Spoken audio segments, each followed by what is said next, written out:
Anyway, so now here it goes. So the first thing I want to recall, here's my revenue function. My revenue of x is equal to x times 2,000 minus 60x, and my cost is 4,000 plus 500x. They tell us in the problem that the domain of the x's is between 1 and 25. And so let me begin by saying what the profit is. The profit of the profit, the P of x is always the revenue minus the cost. Okay? This is by definition. Now, as a brief aside, I'm about to make a very clear argument about why the break-even points are where the profit is 0. So, if I let the P of x equal 0 in general, right, if I set this equal to 0, then what I'm also doing is I'm setting the R of x, the revenue for a given level of production x, minus the cost at that given level of production x equal to 0. Well, if you look at this side, if you forget about this, right, this is what it means. If I set the profit equal to 0, this is what it actually means. I can add the cost to the other side, and what will that give us? That the cost of x is equal to the revenue of x, which is exactly the idea of a break-even. Okay? So in fact, where the profit is 0, that is the break-even point. Okay. Now going back over here, okay, I'm going to explicitly calculate one more time what the profit function was. It's the revenue function. So let me distribute this in here. 2,000 x minus 60x squared, right? Minus my cost, which is 4,000 plus 500x. So now if you notice, if I look at it in terms of ordering in terms of degree, I know that my x squared is going to be by itself. So that'll be negative 60x squared. Then I'm going to have plus 2000x minus 500x, which is plus 1500x. And then I'm going to have minus 4000. Minus 4000. Oh. Chinga. So minus 4,000. Okay. So this is my profit function. For a given production level of x, you plug that x into this equation, and I get the profit at that value of x. Okay. So now I'm going to sketch out the points I need to calculate the graphs of this thing. So, okay. So if I look at the revenue, if I look, so first of all, how do we get the x-intercepts of a function? The x-intercepts, right? We set the function, whatever the function is, like let's say f of x equal to 0. And then we solve for x, right?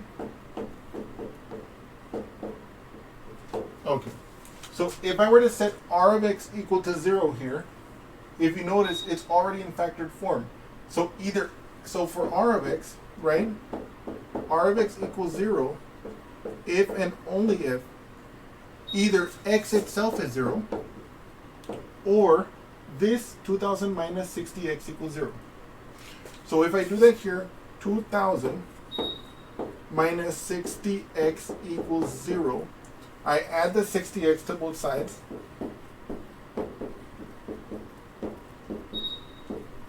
And I get 2000 equals 60x.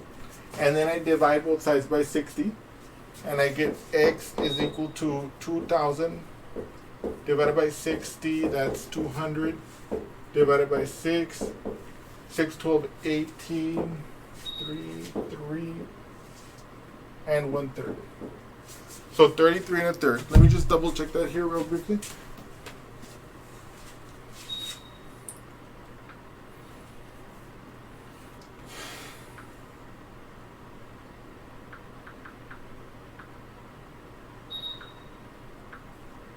$33 1/3, yeah. Okay. So the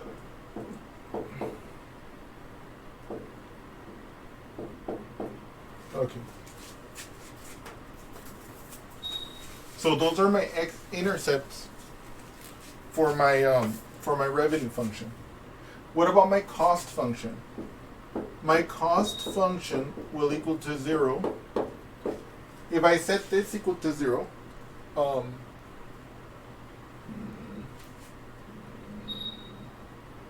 wait, did I write the cost function right?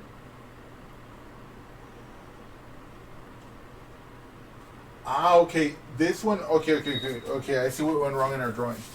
This one doesn't equal 0 within the context of our problem. I'm going to just draw a brief sketch of this. If you look at this function, the cost function, 4,000 plus 500x, you're going to see that that's the y-intercept. So here at 4,000, right, is where it crosses the x-axis, and then its slope is 500. So I'm going to go 500 and then 1 across, right? So that's 1. Then this would be 4,500. And it would look like this, okay?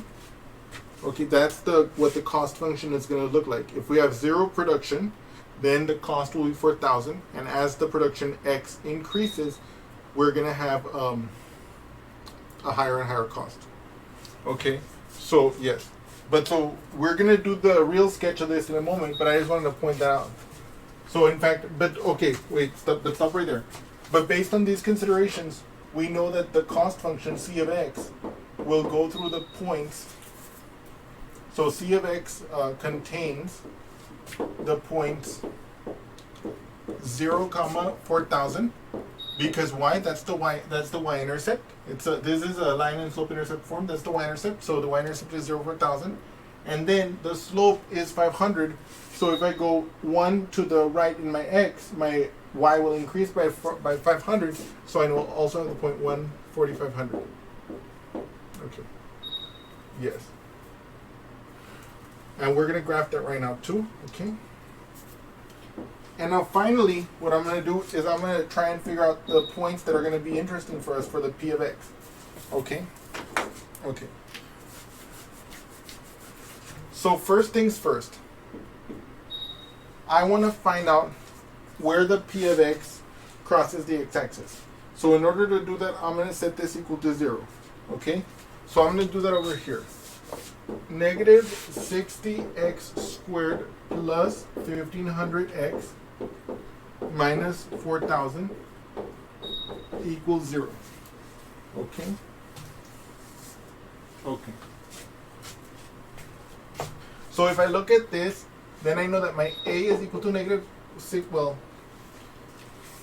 just to simplify our numbers a little bit, I'm going to divide the whole thing by 10. Well, let's say negative 10. So it'll be 6x squared minus 150x plus 400 equals 0. Now the division of the whole equation by a fixed constant, non-zero constant, is valid, and therefore even though this equation is not equal to this equation, they will have the same x value as the solution. Okay. So in other words, here all I did was I divided by 10 to make the numbers smaller. If we wanted to, we could divide them by 2 also, but we're not going to do that because this is good enough. Okay. So if we look at this equation like this, we know that A is equal to 6, B is equal to negative 150, C is equal to 400. And so therefore, if I use my quadratic formula, my x is equal to negative b, so that would be positive 150 plus or minus the square root of 150 squared minus 4 times a, which is 6, times c, which is 400, all divided by 2a, which will be 12. Now this will equal, so now here I'm going to use my calculator, obviously, because these numbers are so large that it's only justified, it's only right, you know, at this point. Okay. So here, 150 squared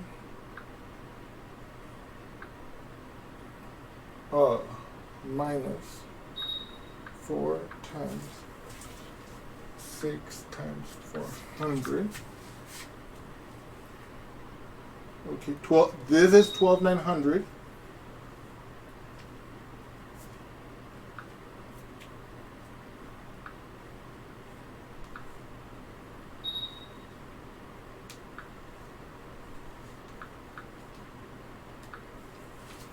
So that gives us 150 plus minus 113.58, let's say, all over 12. And so then so I'm going to take that number, I'm going to add 150, and I'm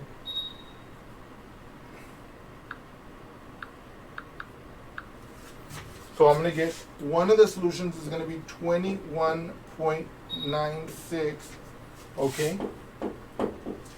And then I'm going to do the other one.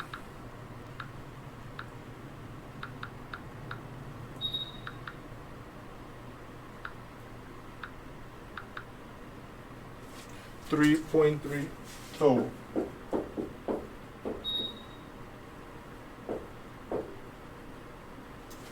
okay.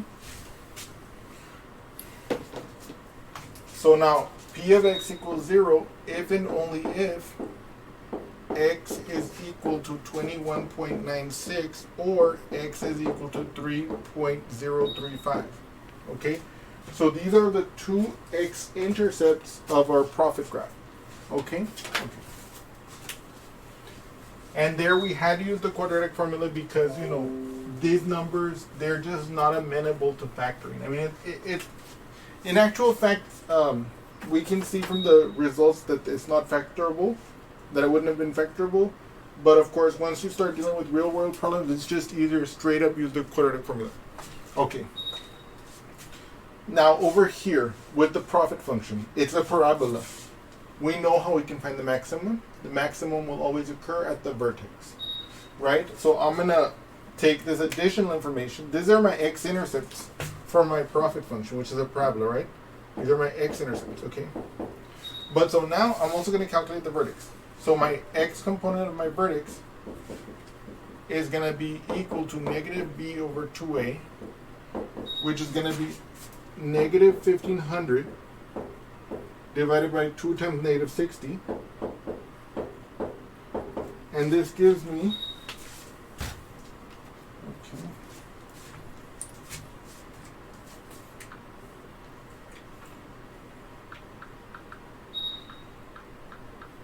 12.5.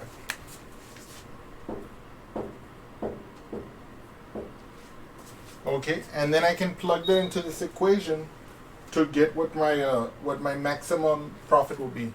The profit evaluated at 12.5 is going to equal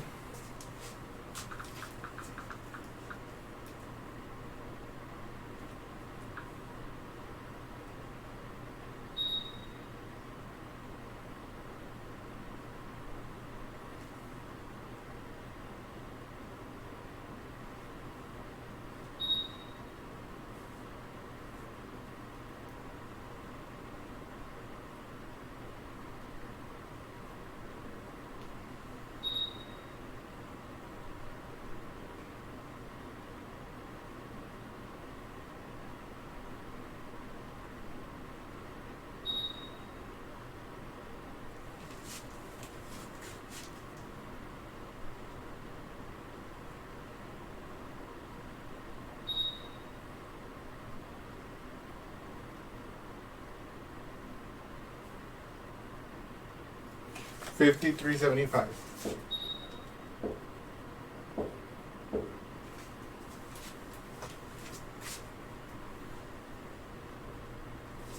And then for the revenue function, I can actually find out the vertex of that one too. And well, basically, since I know these are the x-intercepts, I know the vertex will be right in between them. So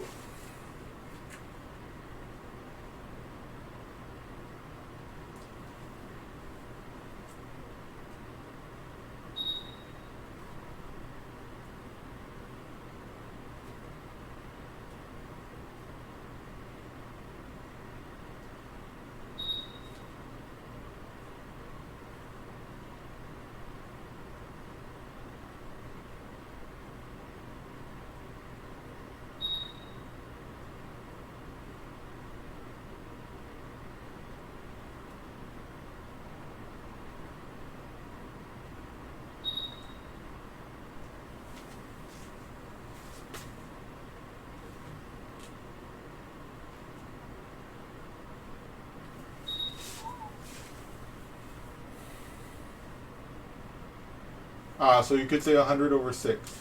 So you could say that the x vertex of the revenue function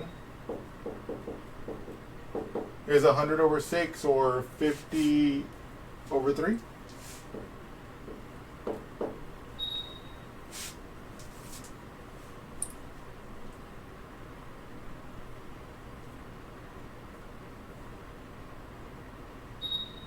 Yeah.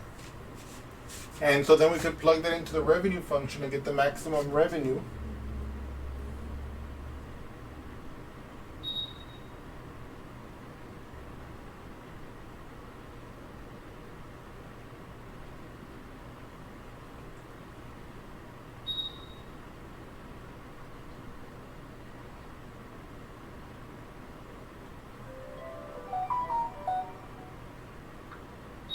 So that's 16,666.67.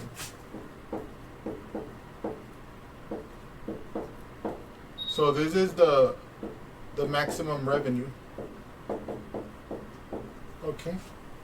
Finally, we have all the points we need to solve this problem.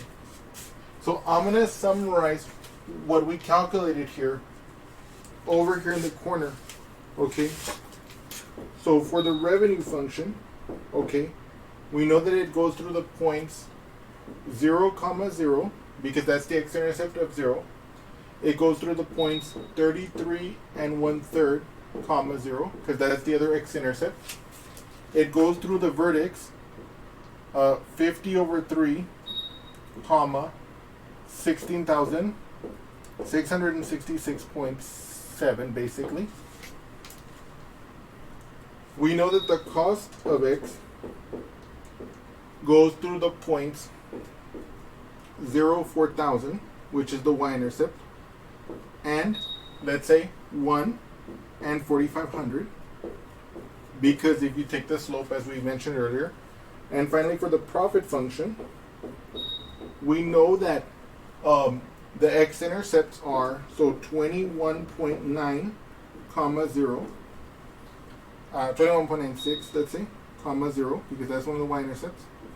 The other y-intercept is 3.035, 0. And then we know that the vertex, where the maximum profit is located, is at 12.5, 5375. Okay.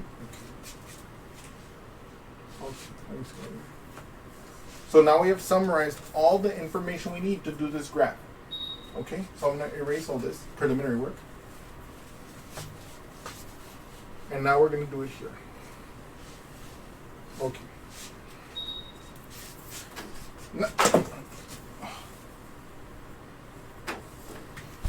So now I want to make a brief point about what we're doing here.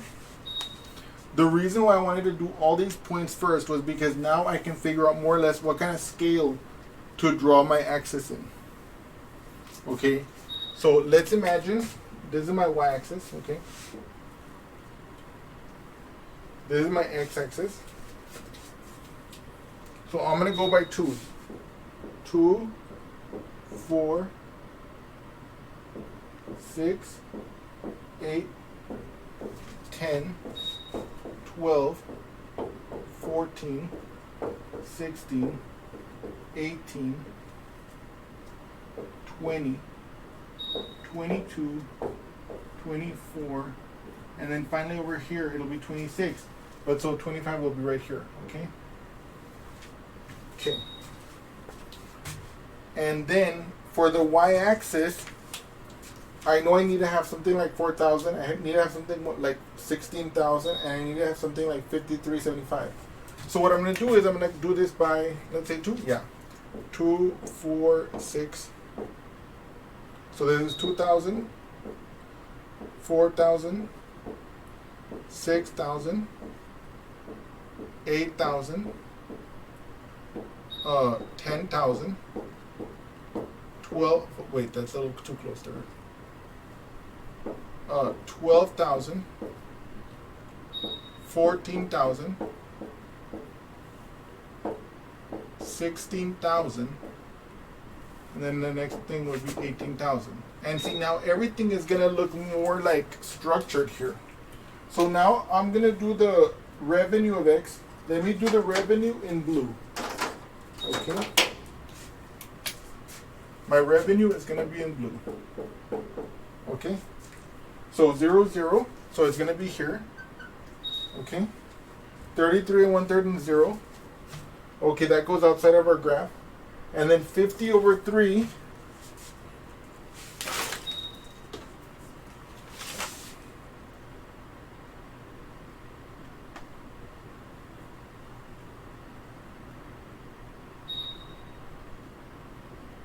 $16.7.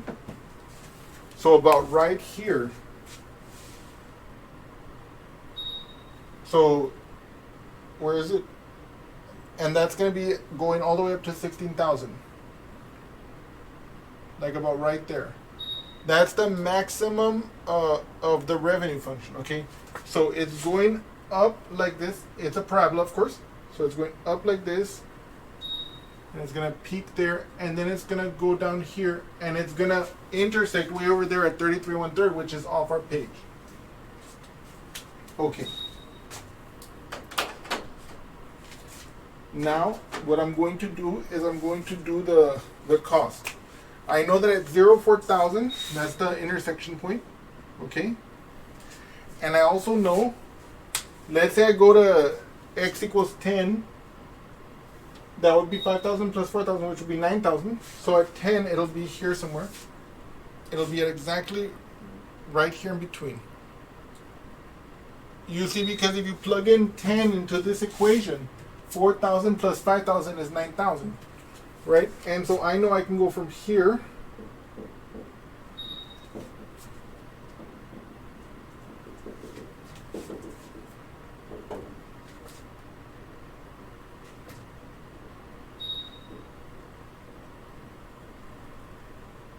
I'm trying to do this as straight as possible. Okay, so we know it goes through this point here. And now finally, so this is my cost function in green, right? My C of X. And now what I'm going to do is I'm going to draw my my profit function. I know that my profit function has a 0 at 3.035. So that'll be about here, right in the middle here. And at height 0. Okay, that's the x-intercept. I drew the point just above the line so it doesn't mess up my marker, right? My marker is red. I don't want it to touch the black and get damaged. Then here at 21.96, basically 22, it's also at 0. So that's right here, okay? Right there, okay? At 22. And then it reaches its maximum at 12.5. So right here, with a maximum value of 53.75, which will be about right here. Okay. And so what that looks like is like this.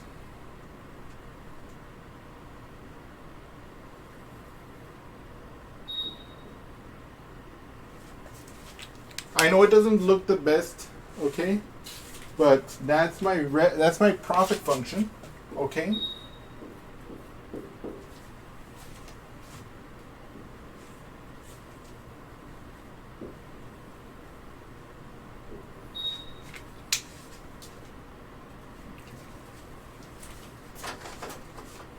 So now let me tell you about how, now let me finally finish off with the final discussion about these points, okay? Because I know that there was a part of the problem I haven't dealt with yet that I want to show you right now. Okay, discuss the relationship between the intersection point. Okay, form a profit function, graph R, C, and P in the same rectangular coordinate system. We did it here, and we have all the important points labeled. Part B, discuss the relationship between the intersection points of the graph of R and C and the x-intercepts of P. You see, this is the intersection point of the revenue function and the cost, and this will occur exactly right here at the point where the profit is 0. Right? Because if you think about it, if the blue curve is the R and the C curve and the green curve is the cost, then at this point where they intersect, they will have the same value. And so R of X minus C of X for that X is 0, which is exactly where the profit will be 0. By the same token, same argument here. Here at this intersection point will correspond to this point where the profit function is also 0. And so that's the relationship between the intersection points of the revenue and cost and the profit function. And in fact, let me make another thing clear here. The height of this profit function graph at any point x is the same as the height from the cost function at that value x to the revenue function at that value x. So it's kind of like this like region, this whole region basically has been just collapsed onto the x-axis to form this profit region.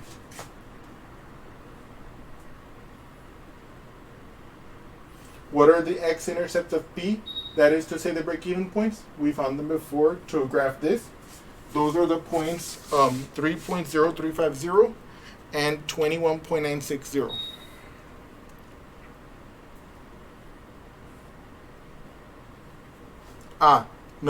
Part D. Refer to the graph in part A. Does the maximum profit appear to occur at the same value of x as the maximum revenue?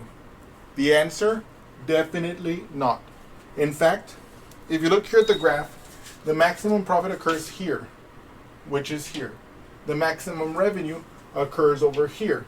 And in actual fact, we can prove that they don't occur at the same x value, because when we calculated the revenue maximum by calculating the vertex, that occurred at the point at the x value 50 divided by 3, which is roughly 16, whereas the maximum value of the profit occurred at the x value 12.5. Two different numbers entirely.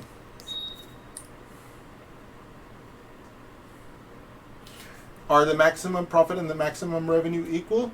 No, because if that were true, it would mean that there would be no costs, right? Because the only way that the profit function, the only way that the maximum profit would equal the maximum revenue is if there was no cost, right? Okay, and in actual fact, we calculated it explicitly here too. The maximum revenue is 16,666.7, and the maximum profit is 53.75. So we know that they're not equal.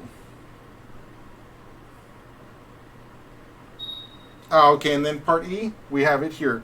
Find the value of x that produces the maximum profit, 12.5, and then I don't know what problem 62b is. And there you go. Yay! You're still there? You're watching this video? Well, I hope you enjoyed it. In any case, if you did enjoy it, well, I encourage you to like it. Put that big thumbs up there. And don't hesitate and don't forget to subscribe to my channel. And anyway, and also add a comment if you want me to cover some particular topic. I can't make any promises. There's a huge list of topics I already want to cover, but time permitting, I may address that topic. And in any case, I hope you've enjoyed this video, and thank you again.